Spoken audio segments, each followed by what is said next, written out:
an opportunity of a lifetime for us. And we can look at this as a negative event, or we can go through this together and look back and say, wow, we were able to take the opportunity or a negative event and turn it into a positive. That would be very, very powerful.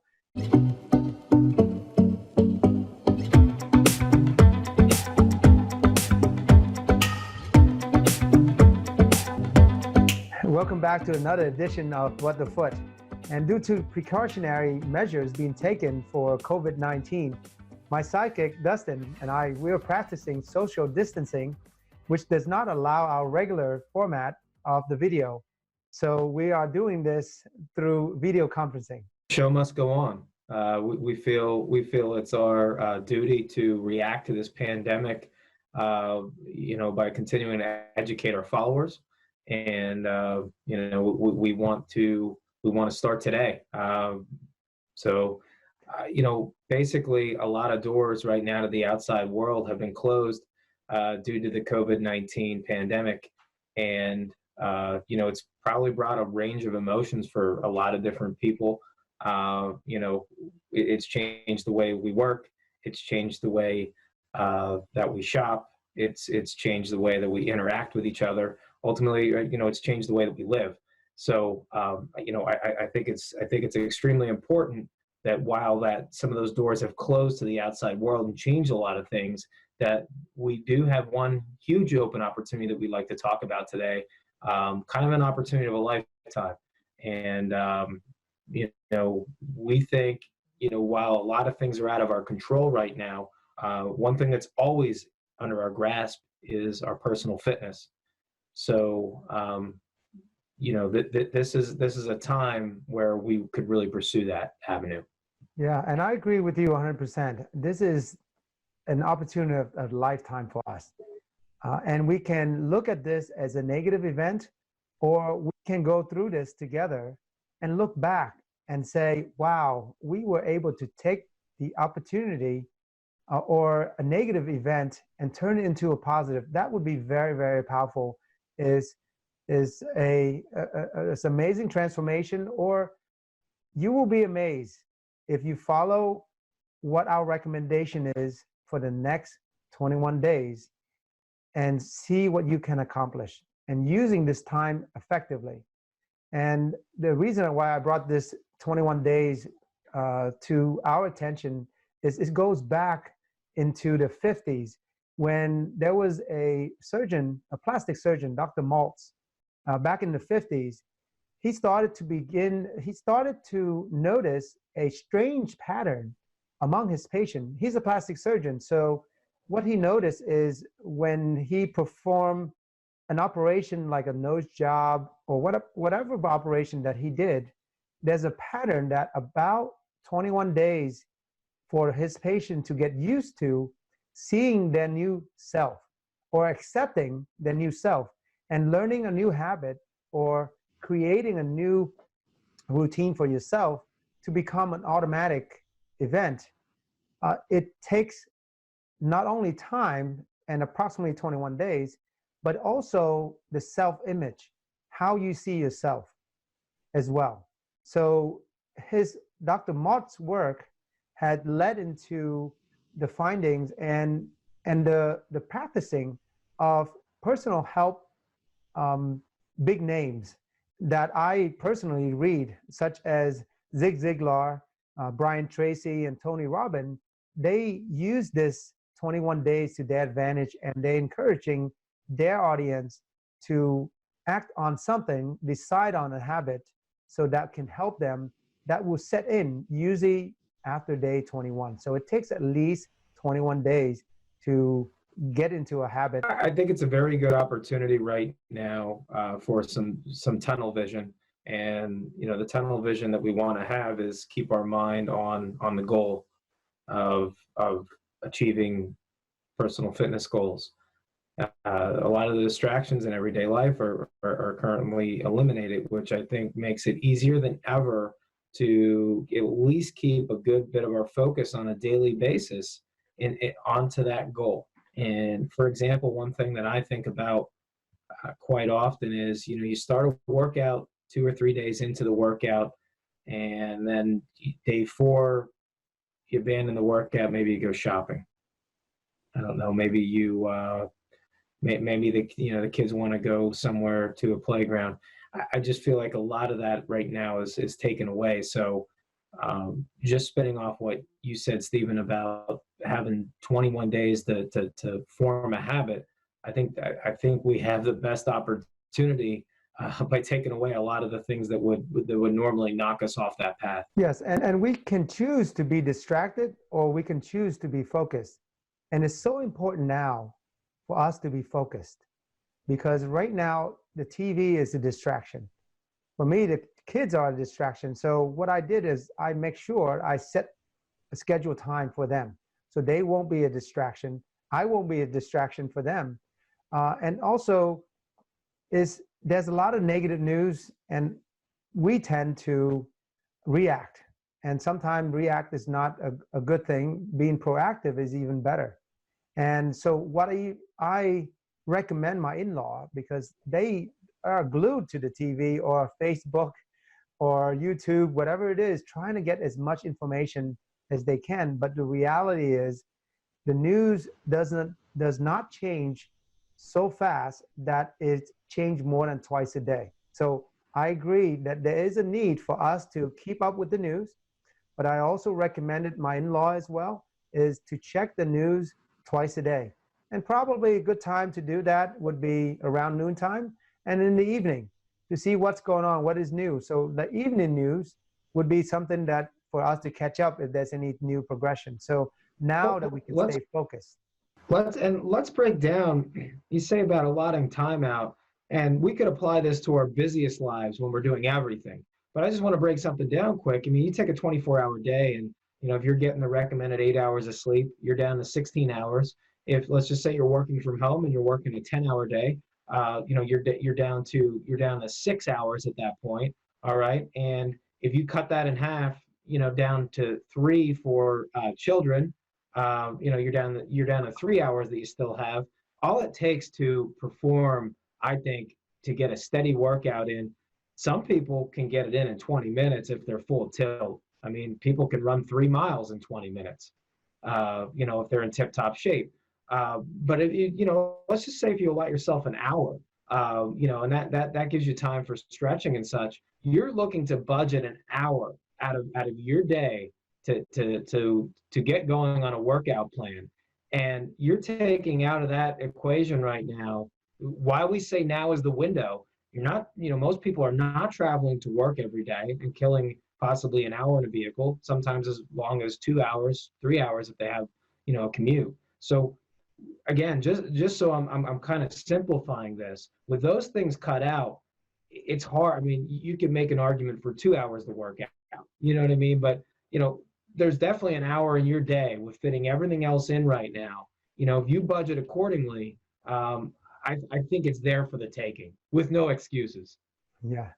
And what I recommend for people, and we'll bring science into this as well, is that if you have been working out, then I would say now is the time to get back into your routine, because all the gym has been canceled and all the activities has been canceled. And I know myself, I went astray as well. I had a run streak for almost 6 months, and my schedule turned upside down and I missed a day. And I'm going to start, and maybe I challenge everyone to join me on my journey as well, to start a streak, whatever it is, a new habit. And I'm starting it right now with a run, jog, walk for at least 1 mile every day. And why I mentioned and this can apply to people that are brand new to exercising, is just to take 30 minutes out of your day to do it every day.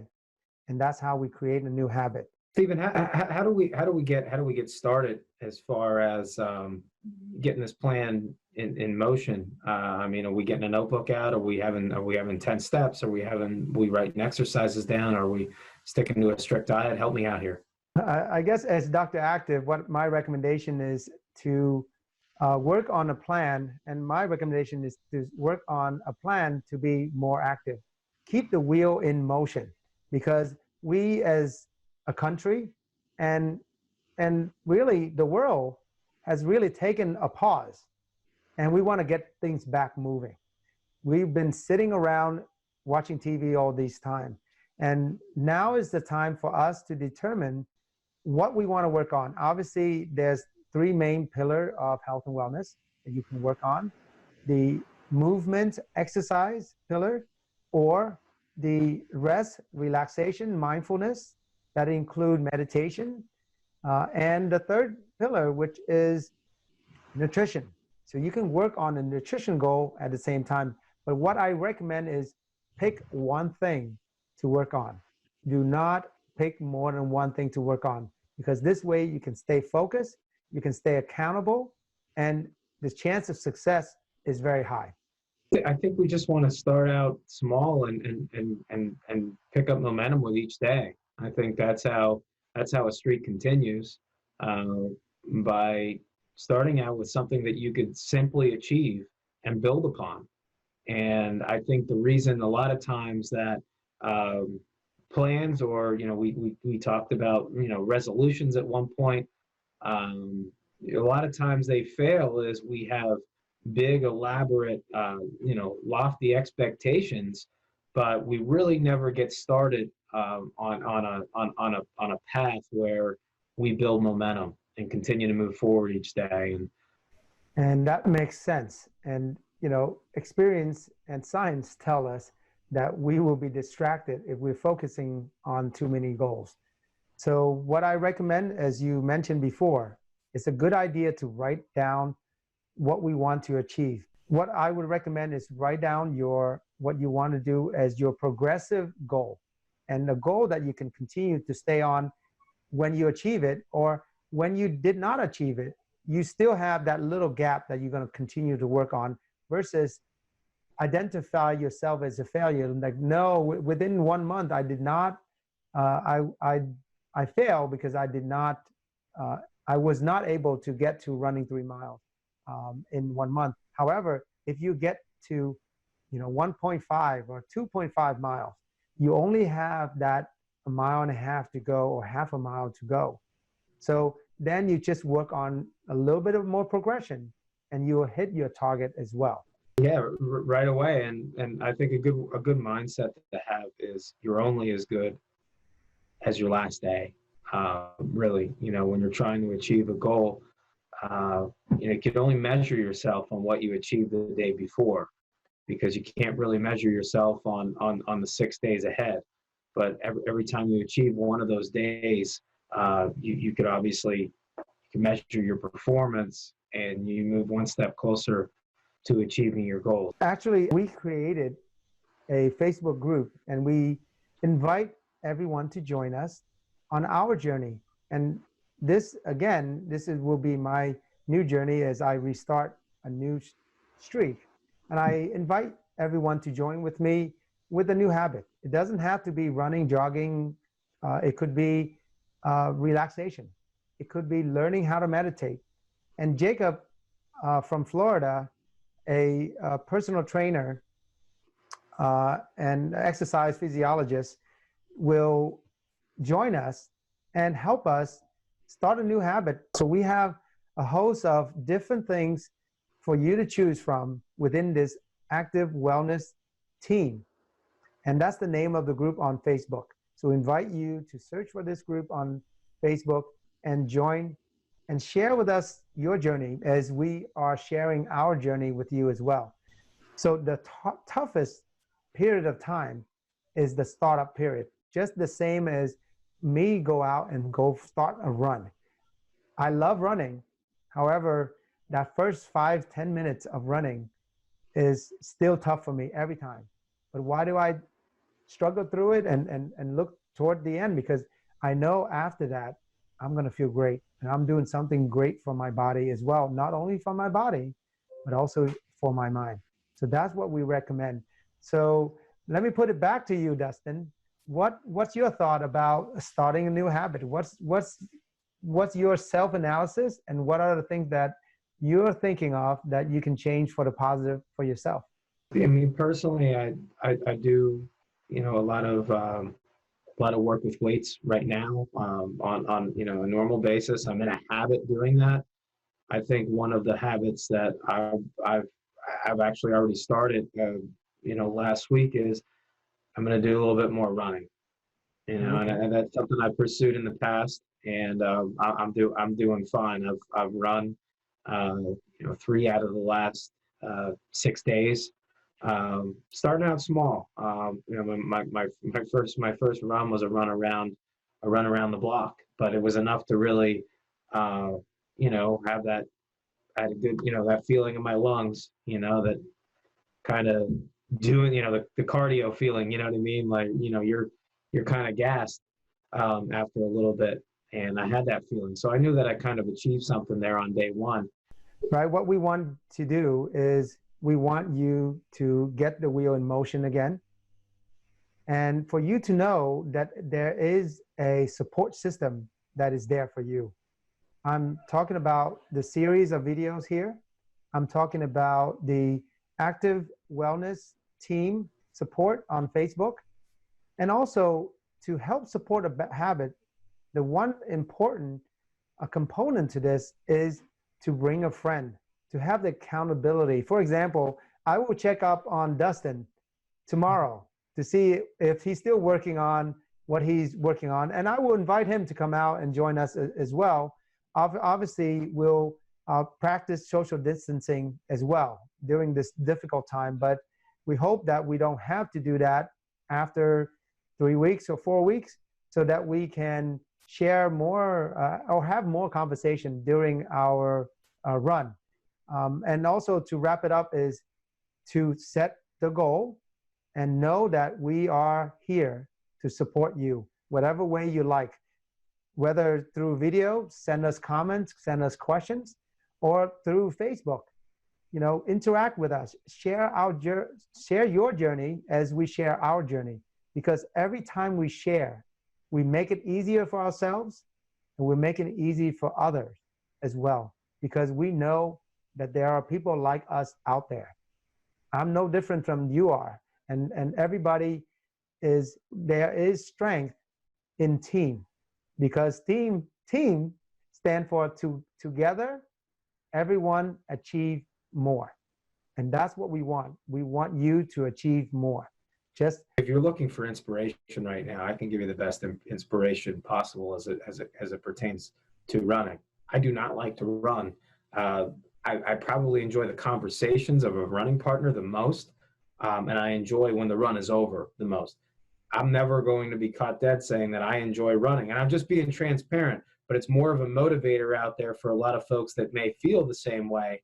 I do understand the rewards of running, and I do feel accomplished when the run is over, even though I don't necessarily enjoy some of the feelings you get in between. And a lot of people don't, but let that be your inspiration. If I can tackle this, challenge and begin to run, you can definitely. Thank you, Dustin, for sharing. That's very important. And this also help other people to move forward. So I'm really inspired by you, because I know running is something that's very hard. And by sharing, it's make just that one little bit easier for yourself. And for the other people that are feeling the same way, I can guarantee you there are other people that feel the same way as you do. And we hope that we can inspire them to get out and move, create a new habit that they look back at this challenging time, this COVID-19, looking back, I developed a new healthy habit for myself. So we look forward to see you at the next episode of What the Foot. And please send us feedback, comments, because it's what help us do what we do. And we're here to support you.